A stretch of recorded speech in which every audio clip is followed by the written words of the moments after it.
ही कविता actually मी पद्मविभूषण श्री रतनजी टाटा आहेत, तर त्यांची जेव्हा देहांत झाला तर असंच एक, कारण की आम्ही एक सोलिन शेल नावाचं एक स्टार्टअप आमचं आहे, माझं आणि माझ्या मैत्रिणीचं, तर ते आमचे इन्स्पिरेशन आहेत.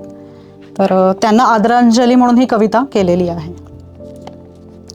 भारतीय उद्योग जगताचा राजा, अनेकात एकमेव रतनजी टाटा, अगणित कित्येकांचे आधारस्तंभ, कारणीभूत घडवण्या जीवन त्यांचे सदैव.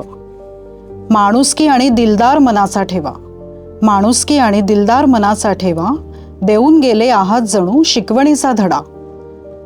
वागणुकीतून केली मानवी मूल्यांची पायाभरणी, वागणुकीतून केली मानवी मूल्यांची पायाभरणी, जतन करणे त्यांचे ही आमची जबाबदारी. पद्मभूषण पद्मविभूषणचे मानकरी, तुम्ही पद्मभूषण पद्मविभूषणचे मानकरी, होते तरी पाय तुमचे जमिनीवरी. हे नक्कीच शिकण्याजोगं आहे सगळ्यांसाठी. साधेपणा तुम्हाकडून शिकण्याजोगा, साधेपणा तुम्हाकडून शिकण्याजोगा, आचरण्याचा सान थोरांनी घ्यावा वसा. हीच ठरेल तुम्हाला खरी श्रद्धांजली, हीच ठरेल तुम्हाला खरी श्रद्धांजली, नतमस्तक हे शीर तुम्हा आदरांजली.